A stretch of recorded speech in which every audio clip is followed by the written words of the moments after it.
life, happy journey. Welcome, welcome, welcome to Walking the Path. My name is John Jacob Mubarak, and I am so grateful to be here with you on Facebook and YouTube and Instagram and all over the place, on Rythmia's page, on my page. I'm so happy. Hey, everybody. So grateful that you're joining. Welcome, welcome, welcome. I always like to talk a little bit about first, before we get into the topic today, when the topic is the Ukraine, mathematics, and emergence. I thought that was a pretty cool topic myself. And it comes from a client of mine asking me, we were in session and he had a heartfelt, what do we make of the Ukraine? How do we deal with it as spiritual beings? And so, this came through during the session, and I spent some time yesterday writing and thinking about it, and I wanted to share with you guys. But before I do that, while people are coming in, it's so great to see everybody streaming in. Thank you so much. Welcome, welcome.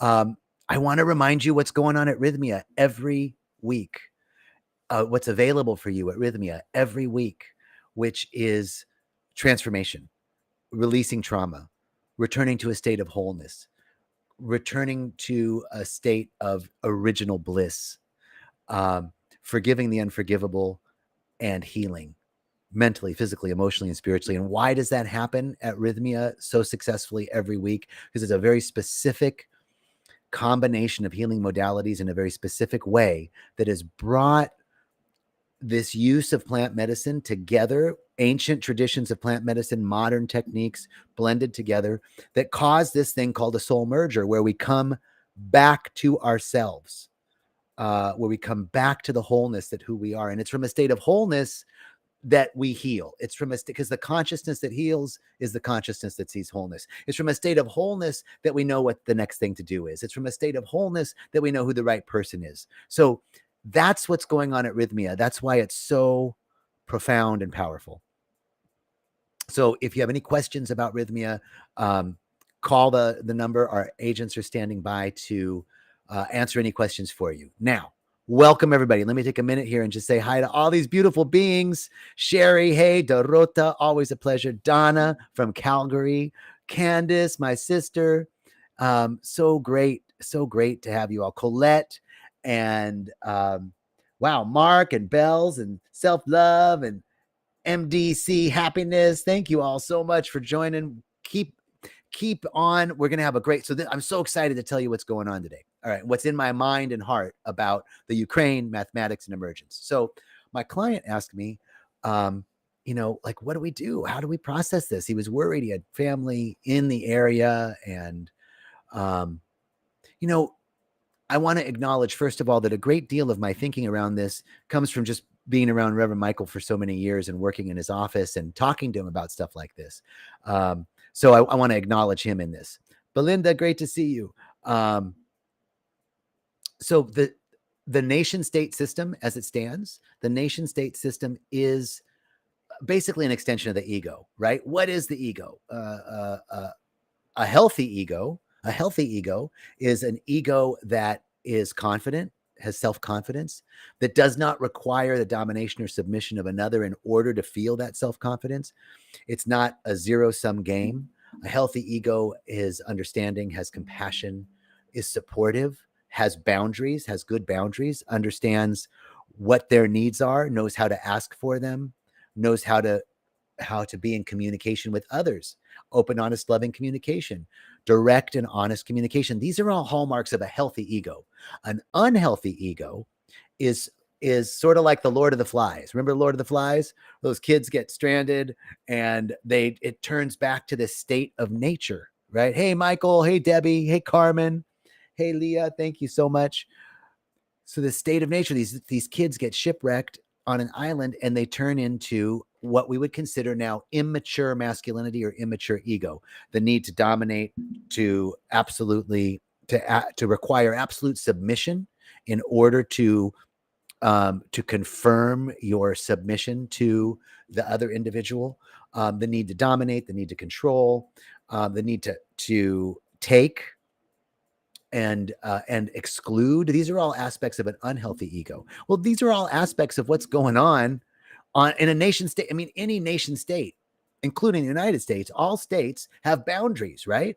So how do we have healthy boundaries? It's just an extension of the ego. Healthy boundaries, healthy masculinity, healthy femininity, mature femininity, or unhealthy boundaries, immature masculine, immature feminine. So that's the first piece, is to realize that the nation state system is an extension of the ego. It's an extension of this egoic structure of separation and division.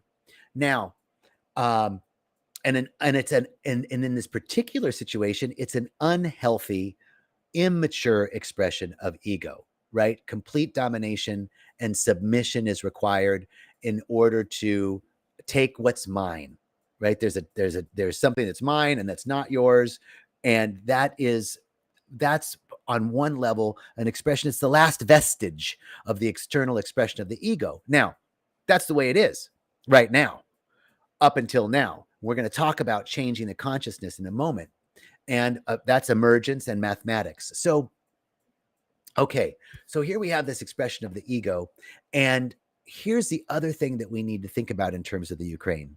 It's that, how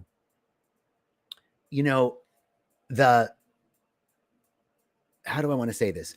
The aspect of holding something in our awareness for that thing to emerge. Okay, here's the piece, that if all of the spiritual principle is that what we are currently experiencing right now, individually and collectively, thank you, I got it back. I got off for a second.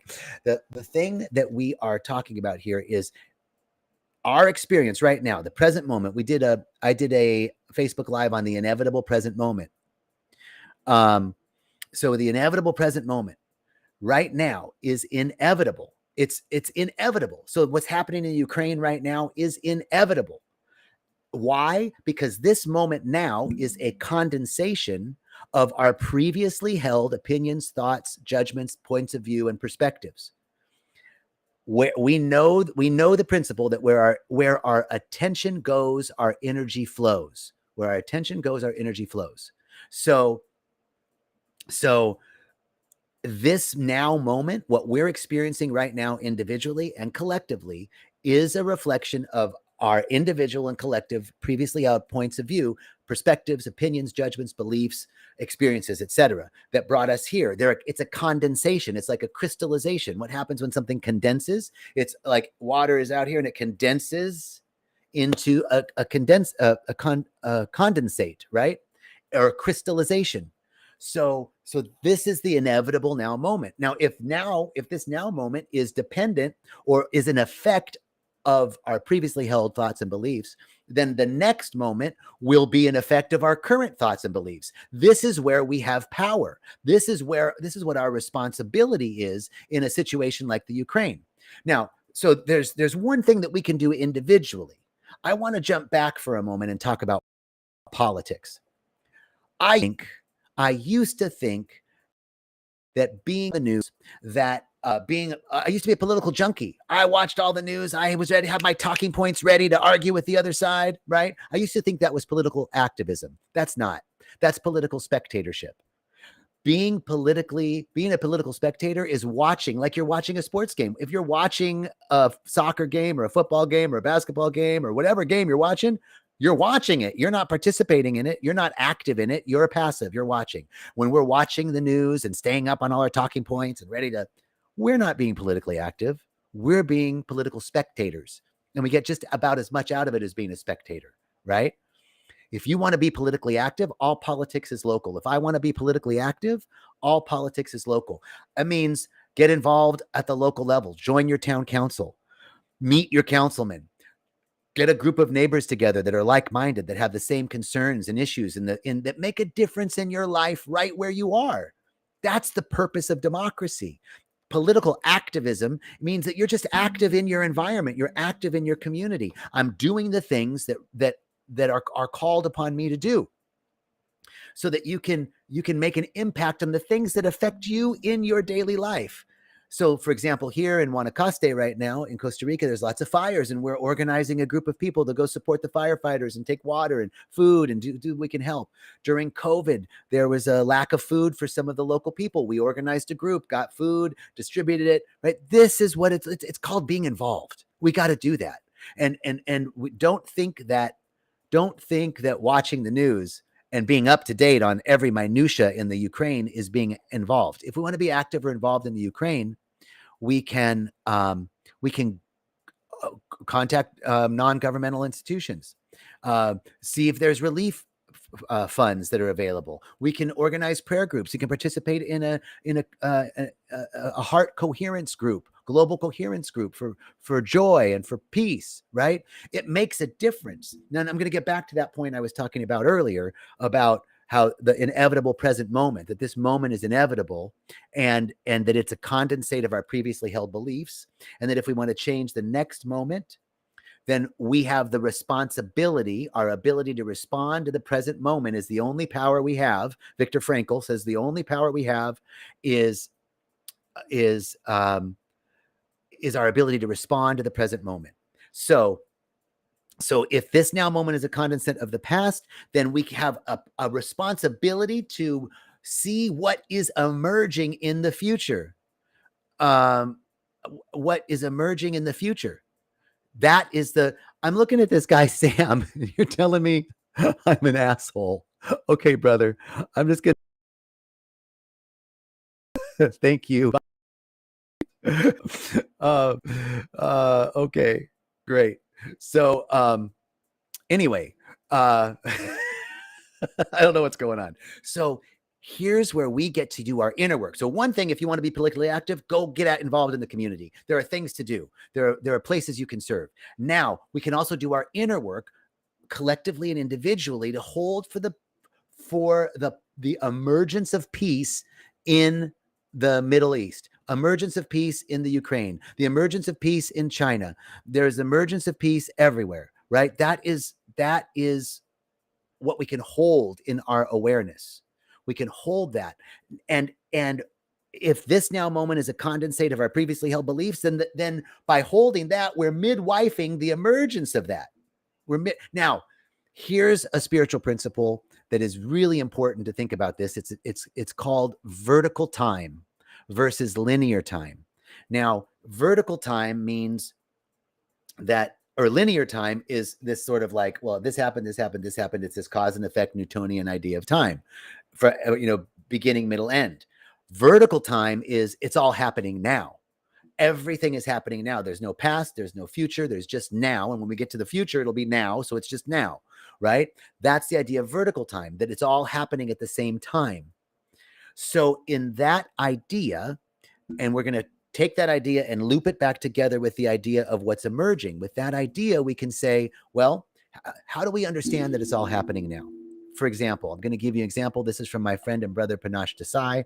I want to acknowledge him for this example. I loved it when he said it. Imagine you're on the ground floor during a hurricane. You're on the ground floor and there's a hurricane. It's chaotic. Everything is totally crazy, right? And there's no order, there's no harmony, there's no balance, there's no nothing. Now, so that's ground floor. Now let's say you're in a airplane above. You're in the hurricane flying, and you look down, and you can start to see the rows of houses and the grids of the street of the city. You can see the trees in order and line. You can start to see there's some order, right? On the ground floor, you couldn't see the order. It was just chaos. And then on the airplane, you can start to see some order. And now imagine that you're in the space station looking at the Earth. And what do you see? Do you see any borders? Do you see the United States and Mexico, or do you just see brown and green and blue and white swirls? In fact, you even see the swirl of the hurricane. It looks almost peaceful, harmonious, this beautiful blue and white and green and brown marble in this background with studded stars like diamonds, right? So you just see peace. From that perspective, you don't see anything going on in the ground. You don't see the hurricane. You don't see the war. You don't see the murder, the rape, any of that. You just see beauty and peace and harmony. So ground floor, airplane, space station. It's all happening. Chaos, disorder, order, balance, peace, and harmony are all happening at the same time. That's the idea of vertical time. Now let's tie that back into the idea that we have the power to midwife or husband the next present moment. We have the power to co-create with spirit, with the life force itself, our next experience individually and collectively. That's why it is imperative that each of us have a spiritual practice, that we're doing our own work. If I have to do my own work, my own meditation, my own prayer in order to be at peace within myself, if I can't end the civil war that's going on within me, right? My own inner civil war. If I can't end my own inner civil war, all the shit that I say about myself, all the self-talk, all the rumination, all the lack, the limitation, the judgment, the opinion, if I can't end that in me, how am I expecting to see peace in the world, right? So we have to do this. We have to do this on our own inner work, so that we can see it in the world. There's another practice that we can do. It's called a Tibetan Tonglen practice. And that is, you get into meditation and you start to breathe in all the pain and suffering. If you're concerned about the Ukraine, if you're concerned about the Middle East, if you're concerned about the homeless people in your own neighborhood, you start to breathe in that pain and suffering, and you exhale peace, compassion, joy, healing. And this is your meditation. You're bringing it in, and you are using yourself as a purification filter and sending out good love into the world. This is a beautiful way to bring compassion into your lives, into our lives. It's a beautiful meditation. So there's something we can do ourselves, our own inner work, that makes a difference for the inevitable present moment. Because now I'm holding, instead of holding fear, doubt, worry, oh my God, it's the beginning of World War III. I'm accepting this pain and suffering. I'm sending out peace and love. I'm beginning to engender compassion in my body and in my soul. I'm holding the idea of peace and harmony and love, a world that works for everybody. I'm holding the idea of a place where everybody has enough to eat. I'm holding the idea in my awareness of a place where everybody has a place to lay their head. I am holding a world in my awareness of a place where nobody's running from bombs and has clean, fresh water. All right. I'm holding a place in my awareness where we care about each other. Now, that's being an active agent for what is seeking to emerge. Because right now, no matter what the current circumstance is, war, drought, pestilence, whatever the circumstance is, however chaotic it may seem right here on the ground floor, there's order and there's harmony seeking to emerge. It's hovering in our awareness, waiting for the right conditions to emerge in our awareness. We have to be the ones that bring it, that anchor it, right? The revolution, Gil Scott Heron said the revolution will not be televised. Well, I got to tell you, the revolution is not going to be on Facebook, Instagram, TikTok, YouTube. The revolution, my brothers and sisters, will take place in consciousness. That's right. It'll take place in our awareness. For the consciousness that heals is the consciousness that sees wholeness everywhere all the time. That's the consciousness that heals. So we're talking about, one, being up to date on the news is not politically active. That's political spectatorship. If you want to be politically active, get involved in your local community. Do things that make a difference for the people and yourself in your community. You want to be involved in relief efforts in the Ukraine, in donating money, in taking part in global coherence, bringing groups of people together to meditate. This makes a huge difference. Huge difference. There's studies that show, they actually did this where they took groups of meditators, and there's a ratio of the number of meditators versus the general population. And they would take, I think it's like 10%. If you can get 10% of the population to meditate, and they brought like a group of people into war-torn areas or areas that had high crime, high poverty, they'd have them meditate in that ratio, 10-1, right? 10% to the whole. And for the week that they were in those areas meditating, crime went down, rape, murder, domestic violence, all those things went down. When they left and moved to the other area, they came back up. Meditation has an effect on the field. Meditation has an effect on the consciousness. So I want to just, I'm so sorry. I've been trying to keep all this stuff in my head, and I haven't been looking at the comments. I'm going to go back and look at the comments, but I want to finish this topic. Thank you all so much. I'm so grateful for you being here. So this was coming through and I wanted to share it. So political activism is getting involved on the ground floor level of what's happening in our neighborhood and maybe doing things as well for the greater community. And then the next thing that we can do in order to midwife the present moment, the inevitable present moment, husband, the next moment, is to bring ourselves into an awareness of our own inner work and our own civil war. Stop hating ourselves. Stop cutting ourselves off from ourselves. Stop belittling ourselves and berating ourselves and all the things that we do, that negative self-talk, that rumination, right? Work on that. Heal that within us. And if you want to heal the world, heal yourself. That's the work that we can do with our meditation, with our prayer, with our movement, all the good things that we can do. And then finally, let's not get caught up in circumstance, right? Things are not always what they appear to be. That's why this moment, this now moment, is a condensation of the past. It has nothing to do with the future. It has to do with the past. We're about the future. We're about the now moment, and we're going to create that now moment by being right here, right now, and knowing that something wonderful is emerging, something wonderful is happening in the Ukraine. There's something wonderful. It's a natural law that disorder is always the precursor to order. Chaos is always the precursor to peace. It's a mathematical equation called the Kurimoto equation.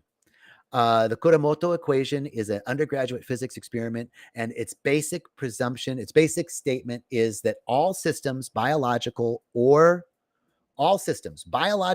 physical, seek homeostasis. All systems, biological or physical, seek balance and order. So when it's windy in your area right now, there's lots of wind in Costa Rica right now, and it's fanning the fires. When it's windy, that means there's a high pressure system somewhere and a low pressure system another place. And the natural system of the earth is balancing out the high and low pressure by the wind. It's moving from one area to the next, right? It can look chaotic. It can look violent at sometimes, but it's just balance and order seeking to emerge. So if we know that about the physical world, we can know that about the spiritual world, we can know that about the material world, we can know that about the mental world, that all systems, physical, biological, seek homeostasis, seek balance, seek order, seek harmony, that peace, order, harmony, balance, love, beauty, joy, excellence, creativity are seeking to emerge in the Ukraine and worldwide, even in American politics. That's seeking to emerge. We have to be the ones that hold a little bit of that possibility in our awareness in order for that to emerge. It's called spiritual alchemy. Now, what's alchemy? If you recall, alchemy is a precursor to chemistry. Actually, alchemy is a precursor to chemistry, and it's the idea was that the alchemist could convert base metals like lead into noble metals like gold. But in order to convert the base metal, you had to have a little bit of the noble metal in order to convert it. So that's the idea of converting lead into gold. We're going to make it spiritual alchemy. We're going to convert the heavy leaden fear and worry and doubt and not enoughness and lack and limitation and fear mongering and suppression and all that yucky, heavy stuff that's going on in all over the world right now. We're going to take that and we're going to transform it into the golden light of spiritual liberation, into the golden light of peace, love, and beauty, joy, harmony, balance, excellence, creativity. This is what we're going to do. And we're going to do that by doing our work, by doing our inner work, our meditation, our prayer, by being loving in our hearts, by being loving to ourselves. We just have to have the faith of a mustard seed. That's what it means. A faith of a mustard seed. A mustard seed is really tiny, but inside that seed is a 40, 50-foot plant, right? Inside that tiny, tiny, tiny little seed, the smallest seed. That's the idea. All you need is a tiny, tiny, tiny, tiny, tiny bit of hope, a tiny, tiny, tiny, tiny bit of peace, a tiny bit of love, a tiny bit of harmony to hold that while you're doing our work, while we're doing our work in the now moment, knowing that we're not getting caught up in appearances, because what we're experiencing now is just a condensate of the past. So we're going to take what we're experiencing now, and we're going to know that what's seeking to emerge, because it's all happening at the same time. Chaos, order, peace are all happening at the same time. So we're going to hold the emergence of peace, just a little bit, just the faith of a mustard seed, just a tiny bit of peace in our hearts. That's all it takes for the emergence of that to see. And the more of us that do that, that's called global coherence. This is our work. This is why it's so important that if you can, you must meditate. If you can, you must pray. It's our obligation. We have to, because there are people right now that are too concerned about running from bombs and finding a place to stay and getting food for their kids. They can't meditate right now. And we have the privilege. We have the ability. So it's our responsibility to do it, to hold this in our hearts, that something wonderful is seeking to emerge. Not get caught up in the fear mongering of the media, not get caught up in all the worry, doubt, and fear, or the political, they should be doing that and they're not doing this. Peace. I don't care if you're Republican or Democrat. I don't care if you're United States or Russia.